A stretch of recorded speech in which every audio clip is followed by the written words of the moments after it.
Bueno, como les decía antes del corte, estamos con el doctor Jorge Gentile. El doctor Jorge Gentile es profesor de las dos universidades más importantes de Córdoba, entre otras, la Universidad Católica de Córdoba y la Universidad Nacional de Córdoba. Y doctor, en mi nombre, en nombre de Ricardo, le agradecemos mucho que nos destine estos minutos para hablar de la realidad política, digamos, de la Argentina, ¿no? Así es, sí. Digamos, la primera pregunta que me gustaría hacerle es, desde su perspectiva, digamos, de un hombre conocedor del derecho, ¿cómo ve usted la realidad, nuestra realidad institucional, nuestro apego a las normas legales, a las constitucionales?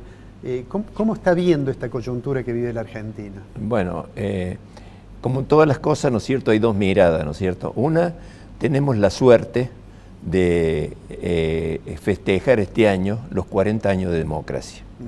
Tenemos la constitución más antigua de América después de la norteamericana y tenemos, ¿no es cierto?, elecciones.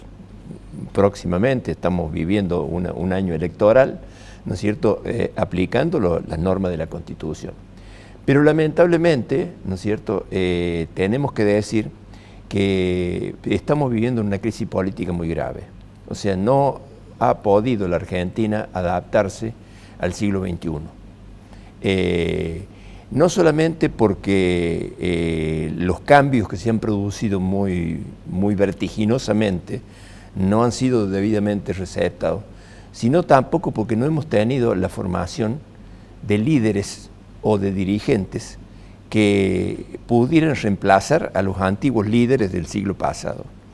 Y esto es muy claro cómo se ve ahora en el día de las elecciones. O sea, tenemos dos candidatos a presidente que, si los comparamos con los anteriores presidentes que hemos tenido en la historia argentina, no tienen la jerarquía, ¿no es cierto?, ni la prestancia de un presidente de la República. Esto es una demostración de lo que hemos visto, por ejemplo, en los debates que se han dado, en la que realmente la gente no ha quedado convencida, ¿no es cierto?, respecto a lo que se va a hacer en el futuro, porque en definitiva lo que interesa no es quién ganó, quién perdió, quién fue más simpático, quién estuvo, quién tosió, quién no tosió, ¿no es cierto?, quién le afectó, ¿no es cierto?, todo ese tipo de cosas que hacen el espectáculo político, pero no la política misma. En consecuencia, creo que nadie ha quedado totalmente conforme. Hay mucha gente, ¿no es cierto?, que va a ir a votar por sus convicciones o porque ya votó, ¿no es cierto?, y se convenció quién es el menos malo, o porque se convenció de contra quién tengo que votar, ¿no es cierto? Pero en realidad las alternativas que hay para las próximas elecciones no son dos, son tres, ¿no es cierto? Porque prácticamente acá se va a dar de nuevo lo de los tercios. Esto es una opinión muy personal mía, ¿no es cierto? No solamente porque unos van a votar por un candidato y otros por otro, sino porque hay mucha gente que no ha ido a votar en las elecciones anteriores, ni va a ir a votar en estas elecciones. Hay mucha gente que tiene más de 70 años o menos de 18 y que está en el padrón y que tampoco va a ir a votar, ¿no es cierto? Y tercero, porque hay mucha gente que va a votar en blanco, porque no está convencido, ¿no es cierto?, de cuál de los dos es mejor, o cuál de los dos es menos peor, o contra cuál de los dos quiere votar, ¿se da cuenta? Y en ese sentido, ¿no es cierto?, estos dos tercios se puede dar, incluso porque ya ha comenzado esto en los últimos tiempos. Esto no se da de la ley Sáenz Peña, no nos olvidemos, tener un voto obligatorio. Yo no digo que no se cumpla con la ley, pero digamos, la gente va a votar en blanco también, hay gente que vota en blanco. Y si en la elección se da que el 30% del padrón, estamos hablando, ¿no es cierto?, no de los que van a ir a votar, del padrón, no votan, vamos a tener 3 tercios. ¿Se da cuenta? Hay 30 que van en blanco, 30 para un candidato, o 31, 32, 33, y para los otros será 30, 28, 29, ¿no es cierto? En consecuencia, y muchas veces hay que hacer una interpretación política de eso. Ahí lo interrumpo con esto. ¿Por qué llegamos a esto? Bueno, por eso, porque primero por la poca jerarquía que tienen los candidatos desde el punto de vista de sus condiciones de líderes. ¿Se da cuenta? O sea, tenemos un caso de un hombre muy experimentado en la política, ¿no es cierto?, que es el caso de Massa, ¿no es cierto?, pero que es un hombre que ha pasado por todas las instancias políticas, ¿no es cierto?, y que no despierta la credibilidad que tiene, porque para colmo de males nunca se ha dado una circunstancia como esta, que un ministro de Economía sea el jefe de gabinete y sea el presidente y sea el vicepresidente de la República. Esto no se ha dado nunca. Y que además diga de que este no es el supergobierno, sino que él a partir del 10 de diciembre va a hacer otra cosa de lo que ocurre ahora.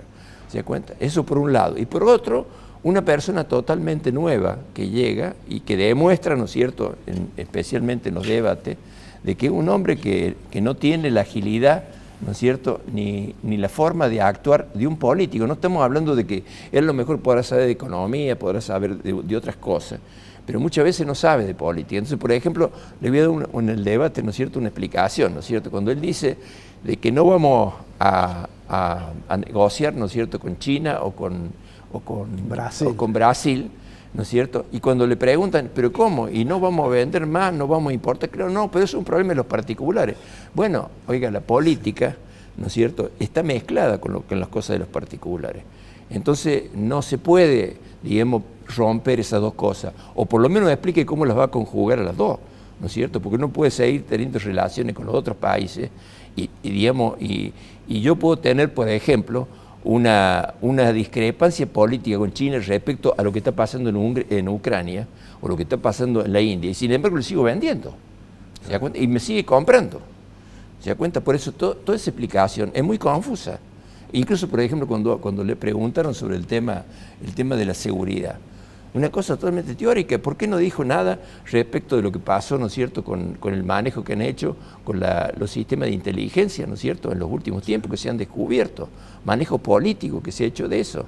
¿O por qué no se habla de lo Insaurralde, ¿no es cierto?, y lo que pasó, por ejemplo, con las tarjetas? ¿Te das cuenta? Es un problema de seguridad también, ¿no es cierto? O lo que pasa con el narcotráfico. Este fin de semana, ¿no es cierto?, se anunció en Brasil, en Rosario, ha habido 5 crímenes, ¿se da cuenta?, en un fin de semana. Y eso pasa acá en Córdoba también, ¿no es cierto? Estamos viendo un problema de inseguridad tremenda. Entonces, yo creo que el panorama político que se nos presenta, ¿no es cierto?, en materia electoral, nos va a mostrar 3 aspectos distintos. Pero cuando lleguemos al 10 de diciembre, las cosas cambian totalmente, porque incluso a pesar de que, digamos, cualquiera sea el que gane, se va a ver obligado, primero porque no tiene ninguno de los 3, tiene mayoría en el Congreso, se van a ver obligados a hacer un gran acuerdo en la que estemos todos de acuerdo. ¿Usted cree que lo van a hacer? Pero es que no queda otra solución. O sea, ¿cómo, usted que es economista, cómo va a resolver el problema económico si no nos ponemos de acuerdo? Si no tenemos mayoría en el Congreso, ¿no es cierto? Entonces, tenemos que ponernos de acuerdo. Yo he sido testigo cuando fui diputado nacional. Me tocó una crisis muy parecida a esta en materia económica, que fue la del año 89, ¿no es cierto? Bueno. La hiperinflación. La hiperinflación. Bueno, cuando comenzó, renunció Alfonsín, gran líder, qué sé yo, y tuvo que renunciar porque se vino encima algo que todavía no nos ha venido a nosotros, pero puede venirle el 10 de diciembre, que es, ¿no es cierto?, la hiperinflación, 700% de inflación. Y bueno, se pusieron de acuerdo, los radicales tenían mayoría en el Congreso hasta fin de año, ¿no es cierto?, y cuando venían las leyes que mandaba Menem, ¿no es cierto?, se retiraba una parte de los radicales y votaban a favor de las leyes.